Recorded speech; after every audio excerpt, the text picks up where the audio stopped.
Times Square. This is Good Morning America with Robin Roberts and George Stephanopoulos. A real zoo out there, huh, Nothing George? was stopping that zebra. Welcome back. It is great to be back. Ready, rested, and raring to go. Good to recharge. And a lot of news. A lot of news, as always. A lot of people are talking about the comments that the president made over the weekend in support of a Muslim group's right to build an Islamic center just blocks away from Ground Zero. Republicans are pouncing, Democrats are wincing. We'll have reaction from two key congressmen on opposite sides of this very heated debate. And the president may not have satisfied either side, because on Friday night he spoke about the right of the people to build the mosque. Then the next day he's saying, I'm not commenting on whether they should build the wisdom or of not. Of course, with the battle over the proposed Islamic center and mosques near Ground Zero. After standing on the sidelines for a week, President Obama weighed in on the issue, only to provoke another controversy over what exactly he meant. Dan Harris reports now from the site in downtown Manhattan. Good morning, Dan. Hey, Robin, good morning. Behind me is Ground Zero, and about 2 blocks that way is where they want to put this new Islamic community center. This morning, the people behind that project say they are very pleased with Mr. Obama. What was a largely local controversy became a bona fide national political issue when President Obama marched into the fray. It started with a speech in which he seemed to support the Muslim community center. That includes the right to build a place of worship. But the next day, he came out and seemingly walked that back somewhat. I was not commenting, and I will not comment on the wisdom of making a decision to put a mosque there. There would be no Daisy Khan, one of the people behind the project, appears to be unfazed by that second comment, saying overnight in a statement, "We are deeply grateful to the president's insightful remarks." Mixed responses to the president, however, from family members of 9/11 victims. I think he was absolutely clear in his support of American freedom and liberty and what that means. He's trampling on the memory of those who were murdered that day by Islamic terrorists. Shame on you! Polls show most Americans don't support the community center. Republicans are now pouncing, saying this will hurt Democrats in November. The president himself seems to be disconnected from the mainstream of America. Some New York Democrats are speaking in the president's defense. Ground Zero is hallowed ground. 2 blocks away, first of all, is not so hallowed ground. But many of the country's most prominent politicians, including some potential Obama allies, are staying mum, from Bill and Hillary Clinton to both former Presidents Bush. Defenders point out that also close to Ground Zero are 2 strip clubs, an adult/lingerie store, and an off-track betting parlor. There is also a long-standing mosque just 4 blocks away. Islam has absolutely no connection to the perpetrators of the crime against our nation in 9/11. Muslim activists say they're starting to get more worried about what they call a rising tide of Islamophobia in the country, with increasingly venomous fights over proposed new mosques in places like California, Wisconsin, and Tennessee. This issue does not appear to be going away, George. Mr. Obama's comments may have guaranteed that. That's right. It's a national issue now. Thanks, Dan. Let's get into this debate now with Congressman Keith Ellison of Minnesota, the first Muslim elected to Congress. Also from West Babylon, New York, Congressman Peter King. Thank you both for joining us this morning. And Congressman King, let me begin with you. And the last voice that was in Dan's piece said that this mosque has nothing to do with the kind of Islam perpetrated on 9/11. Why can't it be seen as a repudiation of the radical, violent Islam expressed on 9/11 and a validation of our own values?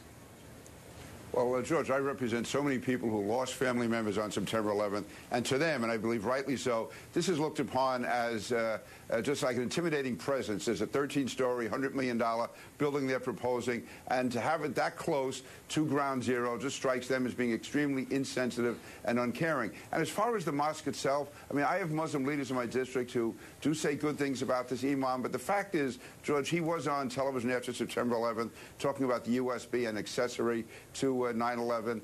He has, to this day, refused to say whether Hamas is a terrorist organization. And so, yeah, and there's also other issues. He won't say where the $100 million is going to come from, where he intends to raise it. And this is the wrong place, the wrong time. I think the president missed the opportunity to create a teachable moment, to say, yes, the Muslim community has the absolute right to construct this mosque.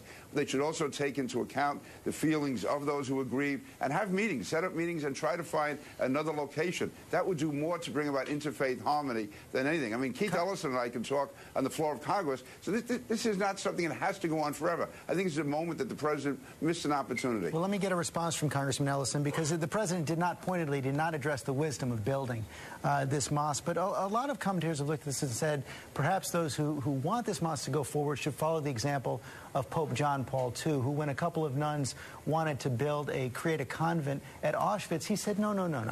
That is the place for Jews around the world. For them, that is a sacred place. So pull back. Why wouldn't that be the right thing here? Well, it's directly inapplicable, that particular example. Every school kid knows that the Pilgrims came to America for religious liberty. They came here to worship as they see fit. And so if a group of religious adherents can be stopped from building a house of worship, then that will be a suffering blow for religious liberty in our country. It'll be a setback for the idea that you can worship as you see fit in America. Now, that is a deeply rooted and important American value, and I don't think we should compromise on it. That's not the kind of Constitution that the framers wrote. That's not what Mr. Jefferson had in mind.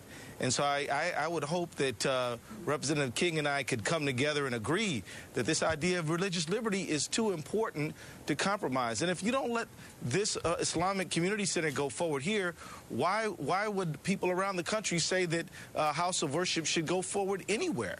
Why not just raise a fuss and raise a ruckus and intimidate these people from being able to set up a house of worship in any local community? You can always say, well, this is not the right time, this is not the right place, but, you know, Martin Luther King said, you know, you can't put your timeline on somebody else's freedom. And the fact is that I think that these community meetings that Representative King has talked about probably should go forward, but the idea that the organizers of the Islamic Center can't build this structure, it would be a real problem and would be a setback for liberty. Congressman King?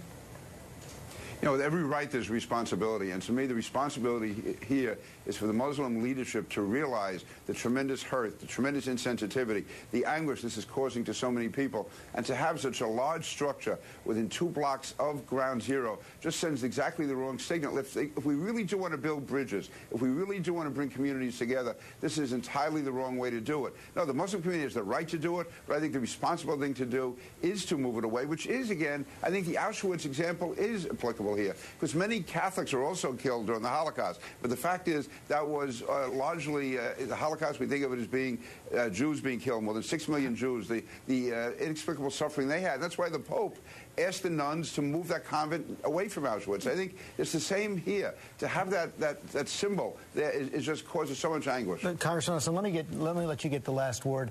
This is, at its heart, though, at first a local issue. The president kicked it up into a national issue with his comments on Friday. I know you support what the president said, but hasn't he put a lot of your fellow Democrats on the ballot this year in a difficult position? Absolutely not. But the truth is that, you know, we're a party of principle. We believe in the idea of religious liberty. But there's also a more important principle at work here, and that is that the transnational terrorists who committed this outrageous act on 9/11, they are arguing that America's at war with Islam. The way to undermine and counteract that false narrative is to stand on our sacredly held beliefs of religious liberty. That's how we demonstrate that, no, America is a country that is for everyone, where people worship as they see fit. The problem with stopping this Islamic Center is that it implies that the Muslim world is responsible for it when Al-Qaeda is responsible. That is going to have to be the last word today. Congressman Ellison, Congressman King, thank you very much. Obviously, a deep debate. Thank you very much. And now Juju Chang is here with the rest of the morning's news. Good morning, George, and welcome back to you, Robin, and good morning, everyone. The head of the United Nations calls it the worst disaster he's ever seen. An estimated 1/5 of Pakistan is now underwater, and even more heavy rain is expected. 20 million